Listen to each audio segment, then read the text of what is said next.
You can do it with one finger as well. That is why GS rider को ही हमेशा गलत माना जाता है। ये टायर खाली 3000 किलोमीटर चला है और आधे से ज़्यादा वेयर हो गया है। सो ऑन रोड में ऑफ रोड का experience.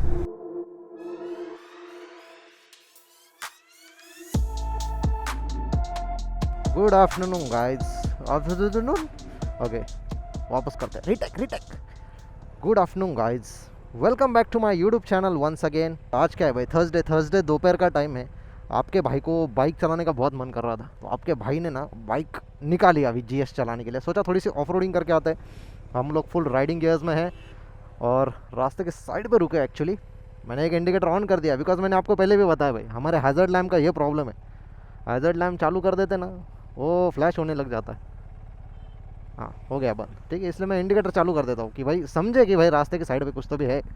Anyways, let's start this beautiful ride, afternoon ride. 1 बज रहा है, देखो डॉट 1 बज रहा है और एक एरर कोड भी आ रहा है, वो आगे जाके उसको रिजॉल्व कर देंगे, है ना। तो एरर को रिजॉल्व करना भी इतना मुश्किल नहीं होता है भाई इस पर।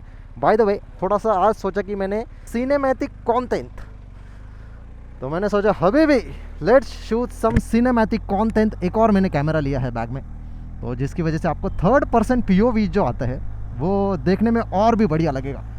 तो आपके भाई का मूड आज इतना बढ़िया है, तो आपके भाई ने सोचा कि चलो एक राइड कर लेते GS पे, है ना। सो हम लोग अभी जा रहे हैं अपने ऑफ रोडिंग वाले लोकेशन पे। हमारा रेगुलर लोकेशन रहते हुए ऑफ रोडिंग के भी, तो वहाँ तक जाने तक मैंने सोचा कि यार चलो थोड़े से सिनेमैटिक्स ही कैप्चर कर लेते हैं ना, एंगल वैंगल सेट करके कि कैसे लगते हैं हम लोग बाइक पे।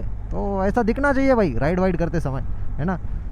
हमेशा प्रॉपर राइडिंग गियर्स पहनो, फुल राइडिंग गियर्स पहनो जैसे मैंने पहने हैं भाई। सारे आर्मर्स है, एल्बो में आर्मर्स है, दैन शोल्डर पे आर्मर्स होते हैं। ऑफ रोडिंग, ये देखो ऑन रोड पे भी ऑफ रोड एक्सपीरियंस है भाई, आपको ढूंढने पे भी नहीं मिलेगा भाई कहीं पे। सो ऑन रोड में ऑफ रोड का एक्सपीरियंस, इसीलिए GS, that is why GS, है ना। अपने डायलॉग बहुत फेमस हो गया भाई अभी, दैट इज वाई GS। और सही भी है भाई, मतलब हर प्रॉब्लम का सोल्यूशन है ना भाई। टूरिंग करनी है, लॉन्ग टूर्स करने, मैंने ये बाइक पे किया है। ऑलमोस्ट 700-800 किलोमीटर एक दिन में किया है भाई, कोई दिक्कत नहीं आती। No back pain, nothing, just ride comfortably. इसका सस्पेंशन इतना टॉप नॉच है ना भाई। आप अभी बहुत से लोग बोलोगे कि भाई क्या तारीफ करते हैं, BMW ने स्पॉन्सर किया है क्या। भाई देखो, BMW ने हमें स्पॉन्सर नहीं किया है अभी तक, ठीक है, अभी तक। लेकिन अगर फ्यूचर में I am open to opportunities my friends, क्योंकि भाई इतना प्रमोशन कर रहे हैं फ्री में, और क्या चाहिए। बाय द वे, जो मैं बता रहा था, सस्पेंशन इतना टॉप नॉच है ना भाई कि in spite of having knee pain and back pain, जो मैंने 10R चलाई थी उसका पेन अभी तक है भाई। मतलब सोचो कितनी बुरी हालत हो गई होगी मेरी। इसलिए मैंने अभी 10R को बोला है कि भाई तू अभी आराम कर, अभी तो अगले साल ही बाहर निकल, क्योंकि भाई अभी अगले महीने से समर्स चालू हो जाएंगे, है ना। फरवरी चालू हो रहा है अगले महीने, तो धूप बढ़ने लगेगी तो उसको वैसे भी हम लोग राइड नहीं कर पाएंगे, तो गर्मी में फिर वो ओवर हीट हो जाती है और रास्ते भी नहीं बचे भाई। सारी जगहों पे कंस्ट्रक्शन चालू है, तो कंस्ट्रक्शंस चालू होने की वजह से उसको इतना एंजॉय नहीं कर पाते यार। थोड़े कंस्ट्रक्शंस को होने तक रुकेंगे, और ऐसे लोकेशन अगर मिल गए ना भाई ऑफ रोड प्रैक्टिस के लिए, बस ये रास्ते के साइड में नहीं चाहिए, नहीं तो लोग जमा हो जाते भाई देखने के लिए कि ये क्या कर रहा है करके। बट एनीवेज, वैसा एक प्राइवेट लैंड ढूंढना पड़ेगा। सो जो भी नासिक से मेरा वीडियो देख रहे हैं भाई, इन्फर्नो ऋषि भाई, भाई ठीक है जा तू। ऐसा थोड़ा सा कंट्रोल रखना पड़ता है भाई आपको बाइक के ऊपर, क्योंकि हमारे इंडियन रोड्स पे ना कैसे भी सडनली कोई कभी भी जाता है, कभी भी आता है ना। तो आपको ध्यान रखना पड़ता है। सो आइडियली आपको अपना एग्जिट देखना होता है। जैसे मैंने देखा कि भाई वो राइट साइड में टर्न लेने वाला है, तो कभी भी ले सकते हैं, इसलिए मैंने लेफ्ट साइड में गाड़ी डाल दी। सो होता है, करना पड़ता है, थोड़ा सा क्लोज कॉल्स भी होते हैं इसमें। बट मैटर क्या करता है कि भाई आप सेफ रहो, सामने वाला बंदा सेफ रहे, ठीक है। फटके हाथ में भी क्यों ना आ जाए सामने वाले की, ठीक है, लेकिन उसको कुछ होना नहीं चाहिए, राइट। सो एनीवेज, तो इसलिए मेरे को धीरे धीरे जाना पड़ता है भाई, बिकॉज गाँव वाला एरिया, गाँव में कैसा भाई धीरे से ही चलना पड़ता है भाई। यहाँ पे सब कैसा है भाई, लोग इधर रूल वूल चलता नहीं भाई कुछ, बस अपने हिसाब से गाड़ी चलाओ, जिधर मन करे उधर मुड़ लो, है ना। ये देखो इनको इधर मन किया भाई रुक गए, ऐसा रहता है। विदाउट इंडिकेटर रुक जाते, कभी भी यू टर्न ले सकते हैं रास्ते के बीच में से। सो आपको संभल के ही चलना है। Specifically if you are going from Indian villages, be very very careful, okay. From one fellow rider to other fellow rider, rider को ही हमेशा गलत माना जाता है। Specifically if you are wearing riding gears in India, आप तो वैसे भी चलते फिरते एलियन लगते हो भाई बाकी लोगों के लिए, और स्पेसिफिकली ऐसे रिमोट एरियाज़ में आते हो तो बातें और भी हद से बाहर निकल जाती है। तो आपको समझते कि कहीं से बाहर से तो भी आ रहे हैं क्या, बहुत दूर से राइड वाइड करके आ रहे हैं, क्योंकि इतनी बड़ी बाइक ये गियर्स वगैरह देख के ना लोग देखते रह जाते कि भाई ये क्या है भाई की चीज़, कभी देखने को नहीं मिलती ना भाई। तो होगा कहीं है ऐसा लोकेशन तो बताओ हमें, हम देखेंगे, एक्सप्लोर करेंगे भाई, क्योंकि ऑफ रोडिंग की अभी धीरे धीरे प्रैक्टिस चालू करनी है यार, बहुत दिन हो गया। अभी बाइक नहीं, एक हफ्ता बंद रही थी, तो मुझसे रहा नहीं जाता, इसको देखा नहीं जाता। तो मैंने सोचा कि यार चलो देखते ढूंढते। अभी ये कैसे ये लोकेशंस थोड़े से दूर गिरते तो जाने आने में ही कंटाला आता है वे बहुत। Bye the way, slow speed में आपको कंट्रोल भी बैठ के भी आना चाहिए बाइक पे और खड़े होके भी आना चाहिए, specifically if you are riding an adventure motorcycle, कोई भी हो, डजेंट मैटर। तो स्लो स्पीड मनूवर्स है ना, क्लच कंट्रोल, स्लो स्पीड में रियर ब्रेक को ज़्यादा यूज़ करना as compare to front brake. So वो सारी चीज़ें भाई धीरे धीरे धीरे धीरे फाइनल डेस्टिनेशन चलो, नसीब पीवीसी पाइप है भाई but it's still risky by the way. Suddenly brake लगा दिया तो भाई इसके आगे चलना सेंसिबल रहेगा, लेकिन रुको गाड़ी आ रही है, चलता फिरता मौत है भाई। सो जो मैं बता रहा था तो भाई देखो ऐसे ख़राब पैचेस आते हैं ना, तो स्लो स्पीड में भी आपको कंट्रोल करते आनी चाहिए motorcycle. As I always say going from 100 to 0 is more important as compared to going from 0 to 100, right. तो 100 to 0 को सीखने से पहले 0 to 10 में बाइक को हैंडल कैसे करते हैं उसको सीखो। अगर वही नहीं सीख पाओगे तो क्या 100 to 0 करोगे, है ना।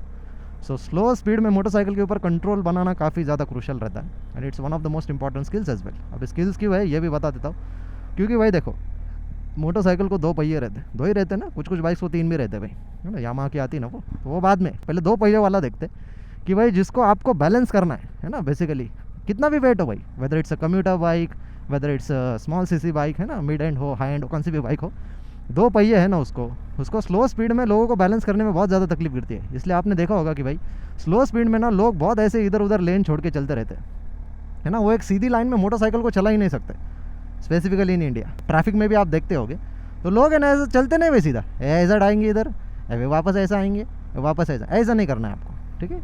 B a responsible rider.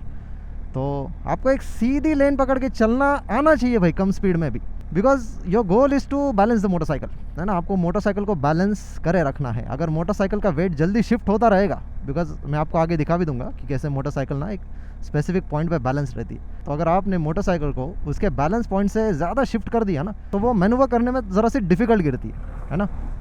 रास्ते का काम चालू है, क्या धुआं है भाई, वही नहीं, मोटरसाइकिल वालों को टेंशन नहीं रहती भाई, मोटरसाइकिल वाले जा सकते साइड से, कार वालों को रुकना पड़ता है। तो ये है भाई, ये गड्ढे बुझाने का काम चालू है, बाकी ज़्यादा कुछ नहीं, पैचवर्क ही है छोटा छोटा। वेदर रोड का मेंटेनेंस पूरा नहीं होता है, थोड़ा थोड़ा ही होता है हमारे इधर, तो चलता है। अभी इलेक्शन आ रहे हैं, एनीवेज तो बहुत भरकट जाते हैं भाई हम लोग टॉपिक से। सो क्या बोल रहे थे भाई हम लोग, हाँ, मोटरसाइकिल का बैलेंस पॉइंट। तो मोटरसाइकिल के बैलेंस पॉइंट को समझना काफ़ी ज़्यादा इंपॉर्टेंट है भाई, उसके लिए एक्सरसाइजेस भी होती है। तो एक्सरसाइजेस आप कर सकते हो, जो आगे बताऊँगा मैं आपको।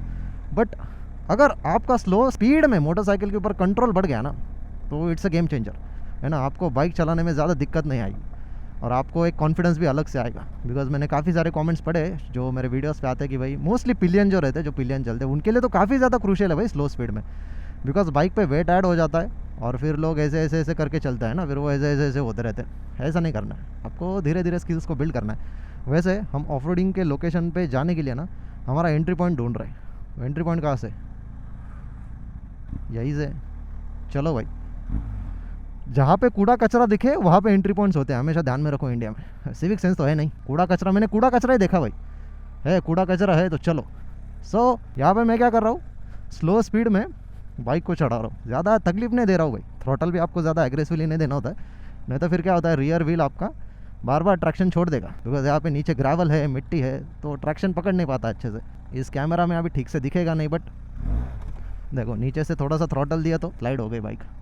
तो चलो अभी हमें कहाँ पे जाना है, वहाँ पे चलते ऊपर, है ना, दिख रहा है वो पहाड़। सो अभी क्लच कंट्रोल वापस एक बार सिखा देता हूँ आपको। तो जैसा कि हम लोग सीख रहे थे भाई, स्टडी स्टॉप से आपको बाइक को विदाउट गिविंग एक्सेलरेटर मूव करते आना चाहिए। This is what clutch control is all about. आप बहुत जल्दी क्लच छोड़ दोगे तो क्या होगा, बाइक स्टॉल हो जाएगी, राइट। अभी देखो क्लच कंट्रोल पे ही बाइक चल रही है, मैं एक और गियर सेकंड पे शिफ्ट कर देता हूँ। देखो मैंने बाइक को स्टॉल नहीं होने दिया, लेकिन बाइक चढ़ रही है। अभी वापस एक पे शिफ्ट कर दिया। सो हमारा गोल यहाँ पे क्या है भाई, क्लच कंट्रोल पे ही मैं पूरी बाइक को चढ़ाने का ट्राई कर रहा हूँ, है ना। तो देखो 2 फिंगर क्लच, चढ़ जाओ भाई। सो ये बाइक का एडवांटेज क्या है पता है, इसमें इतना ज़्यादा टॉर्क है ना, तो इसको ज़्यादा आपको बार बार थ्रोटल देने की ज़रूरत नहीं पड़ती, इतना सफिशिएंट है बाइक को ऊपर चढ़ाने के लिए। सो ये सारा क्लच कंट्रोल का खेल है। मैंने लास्ट एपिसोड भी बनाया था इस पर, लेकिन यहाँ पे कैसा है, थोड़ा सा टेरेन और चैलेंजिंग है, तो आपको दिखाने के लिए ईजी है भाई। देखो हाथ अभी भी यहीं पे, हेलो, अभी पीछे कर देता हूँ हाथ। सो ये क्लच कंट्रोल का खेल है भाई सारा। सो ऐसे आप धीरे धीरे एंड्योरेंस बिल्ड कर सकते हो और मोटरसाइकिल के ऊपर कंट्रोल बनाए रख सकते हो। बिकॉज स्लो स्पीड में आप जितना जल्दी मोटरसाइकिल के ऊपर कंट्रोल बनाना सीख जाओगे, उतना ही आपका ज़्यादा कॉन्फिडेंस बढ़ेगा जस्ट टू अंडरस्टैंड बेटर कि मोटरसाइकिल हैंडल कैसे होती है भाई। मोटरसाइकिल को तो कोई भी भगा लेगा भाई, लेकिन स्लो स्पीड में कंट्रोल करने के लिए असली स्किल्स चाहिए होते हैं। तो चलो अभी आपको वो वेट डिस्ट्रीब्यूशन का भी बता देता हूँ। So I will stop the bike here और एक और कैमरा लगा देता हूँ ताकि आपको अच्छे से एंगल आ पाए देखने के लिए। तो हमने यहाँ पे फ़िलहाल दूसरा कैमरा माउंट कर दिया है, just for you to get an idea. और ये बैक को मैं साइड में हटा देता हूँ, यहाँ पे रख देता हूँ। So what we are trying to do here is to understand the motorcycle's weight distribution. दो तरीके से करेंगे, एक बार बाइक को बंद रखेंगे, दूसरी बार बाइक को चालू रखेंगे। ठीक है, तो आपको समझ में आ जाएगा कि बंद में भी जो चीज़ें मैटर करती है वो चालू में भी मैटर करती है। So will first lift the bike, इसको साइड स्टैंड से हटा देंगे। ठीक है, दिख रहा है क्या भाई side stand? Hello, okay. So now this is a 250 kg motorcycle. ठीक है, अभी देखो इसका एक बैलेंस पॉइंट है भाई। अभी इसके अंदर फ्यूल थोड़ा ज़्यादा है, इसलिए वो फ्यूल अंदर हिलने की वजह से ना इसको बैलेंस होने में टाइम लगता है। अगर आप इसको एम्प्टी टैंक में करोगे तो और ज़्यादा बेटर समझेगा, लेकिन ठीक है, फिलहाल मैंने साइड स्टैंड हटा दिया है। And now you can balance this bike with just 2 fingers. Camera में आपको दिख रहा होगा। So you can balance this motorcycle with just 2 fingers. So इतनी ईजी है भाई बैलेंस करने के लिए। ठीक है, मैं ज़्यादा स्ट्रेंथ भी नहीं लगा रहा हूँ, बस बाइक को उसके बैलेंस पॉइंट पे होल्ड कर रहा हूँ। अभी हमें जो एक्सरसाइज करनी है वो है वॉक अराउंड द बाइक। तो मैं क्या करूँगा, एक ही हाथ से बाइक के अराउंड वॉक करूँगा by grabbing at different positions, ताकि पता चले कि भाई बाइक का वेट डिस्ट्रीब्यूशन कैसा है। ठीक है, so let's start. 3, 2, 1 and go. यहाँ पे पकड़ लो। देन इससे बेसिकली क्या होता है ना, आपको बाइक का वेट डिस्ट्रीब्यूशन पता चल जाता है कि 250 kg की मोटरसाइकिल भी इतनी डिफिकल्ट नहीं है। You can practice this on any motorcycle. ठीक है, तो आपको पता चल जाएगा कि भाई बाइक का वेट डिस्ट्रीब्यूशन कैसा है। ये देखो मैंने बस इसको वाइजर पे पकड़ा है आगे, ओनली 2 to 3 फिंगर्स, बिकॉज मैं क्या कर रहा हूँ, बाइक को उसके बैलेंस पॉइंट पे रखने का ट्राई कर रहा हूँ। ठीक है, ये देखो, राइट। सो इससे ना आपको मोटरसाइकिल का जो वेट डिस्ट्रीब्यूशन है वो समझ में आता है कि मोटरसाइकिल का वेट किस तरीके से डिस्ट्रीब्यूट हुआ है भाई, राइट। हमें वापस आना है अपनी पोजीशन पे, क्योंकि क्या होगा, जब भी मोटरसाइकिल का वेट थोड़ा सा शिफ्ट हो जाएगा, थोड़ा सा भी सेंटर पॉइंट से देखो, थोड़ा सा भी शिफ्ट हो गया तो फिर बाइक आपको हेवी लगने लगती है। But at this centre position, तो now let's try to balance this motorcycle at this centre position.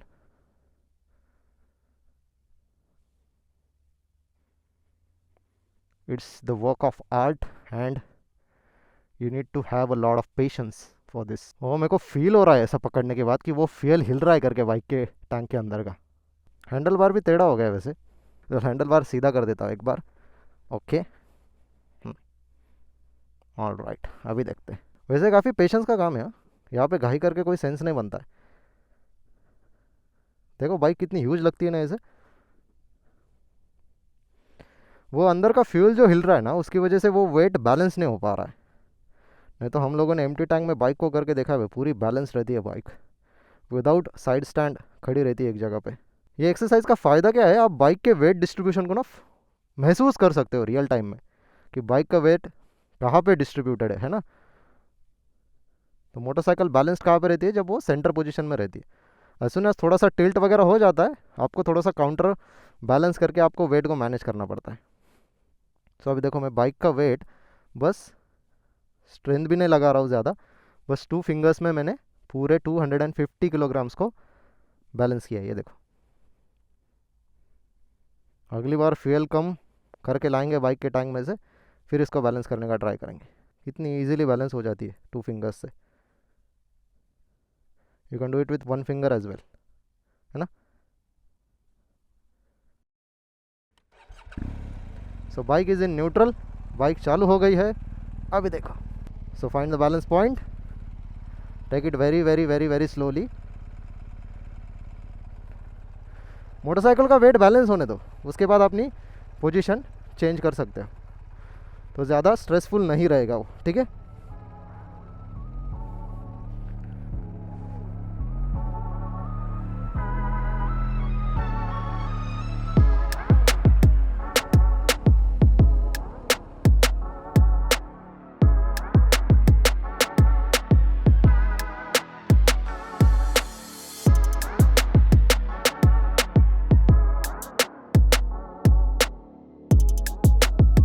आ गए वापस अपने पोजीशन में, राइट। सो बाइक स्टार्ट करने के बाद भी हमने ये कर दिया।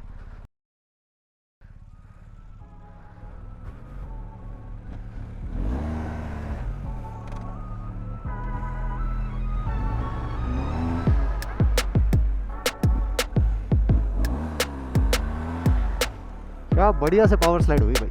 सो ऐसे कर सकते हैं भाई, प्रैक्टिस धीरे धीरे धीरे धीरे। वाह, देखा, आपको थर्ड पर्सन पीओवी से देखना है क्या?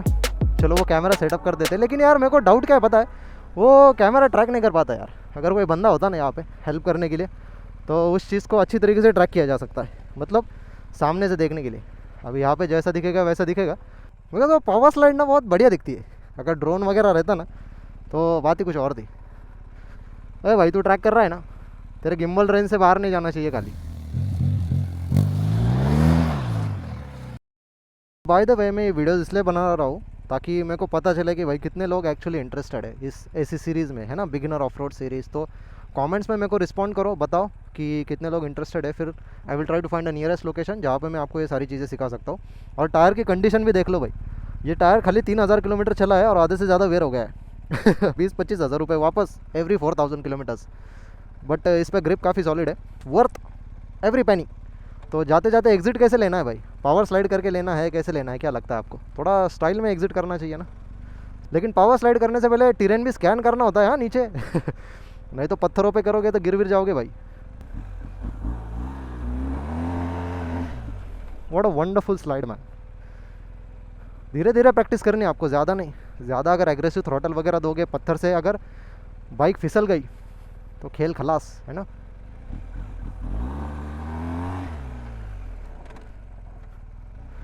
इसलिए मैंने बोला आपकी एग्जिट वगैरह काफ़ी ज़्यादा मैटर करता है भाई।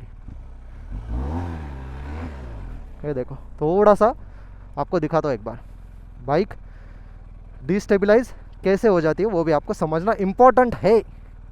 इसलिए मैंने बोला टेरेन स्कैनिंग काफ़ी ज़्यादा इंपॉर्टेंट है। तो यहाँ पे क्या था भाई, आपने देखा यहाँ से बाइक फिसल गई थोड़ी सी, राइट। तो यहाँ पे क्या था, थोड़ी कड़क मिट्टी थी। कड़क मिट्टी इन द सेंस कि नीचे ग्रेवल नहीं था पावर स्लाइड अच्छे से होने के लिए, और यहाँ पे थोड़ा सा बम्प था। तो जो बम्प है छोटा सा, उससे बाइक पूरी डिस्टेबलाइज हो जाती है। अगर आपके पास स्किल्स नहीं है उसको सेव करने के लिए तो फिर गए, है ना। So make sure you know the terrain. इसलिए मैं पावर स्लाइड्स को मोस्टली प्रेफर करता हूँ कि ऐसे फ्लैट टेरेन्स में करूँ। यहाँ पे देखो कितनी परफेक्ट तरीके से स्लाइड बैठी है ना।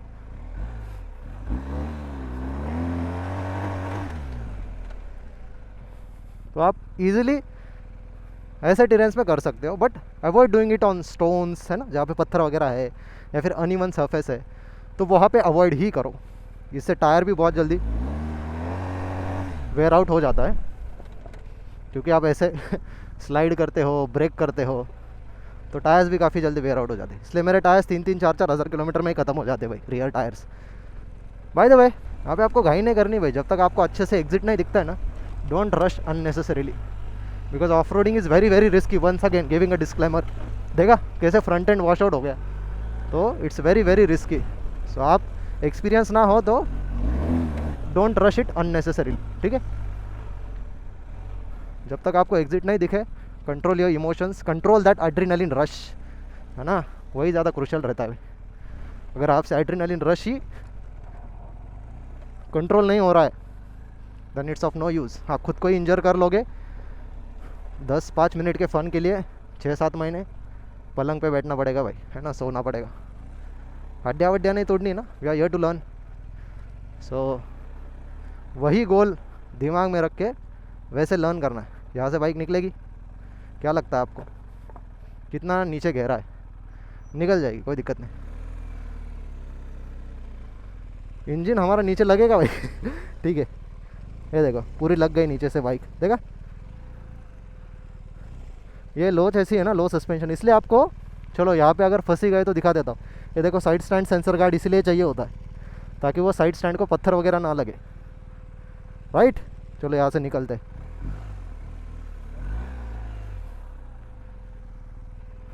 Let's go. So I hope you all enjoyed this video. थोड़े 2-3 अलग पीओवी देने का ट्राई किया मैंने। अगर आपको सिमिलरली ऐसे और वीडियोस चाहिए जस्ट लेट मी नो, मैं और एफर्ट्स लगाना चालू कर दूंगा भाई, कोई दिक्कत वाली बात नहीं है। So that's all for today. I hope you all enjoyed this beautiful video. अगर ऐसे और वीडियोस चाहिए, कोई भी आपकी रिक्वेस्ट हो, make sure to use that comment section to the fullest, है ना। कमेंट करके नीचे बताओ, मैं मेजॉरिटी ऑफ कमेंट्स पढ़ के ही डिसाइड करूँगा कि कौन सी वीडियोस बनाने, ठीक है। जैसे ZX10R ओनरशिप के रिव्यू के बारे में, लॉन्ग टर्म ओनरशिप रिव्यू के बारे में काफ़ी सारी रिक्वेस्ट आके गई है मेरे को, तो मैं उसके ऊपर जल्दी वीडियो बनाऊँगा। वैसे आप जितने मेरे को मेजॉरिटी में रिक्वेस्ट आती है मैं उसके ऊपर बनाने का ट्राई करूँगा, ठीक है। तो आपको जितना हो सके उतना कमेंट करने का ट्राई करना है ताकि मेरे को पता चले कि भाई आपको एग्जैक्टली किस तरीके की वीडियो चाहिए, right. So that's all for today. I hope you all enjoyed this video. See you all in another motor vlog. तब तक के लिए bye bye, take care and ride safe.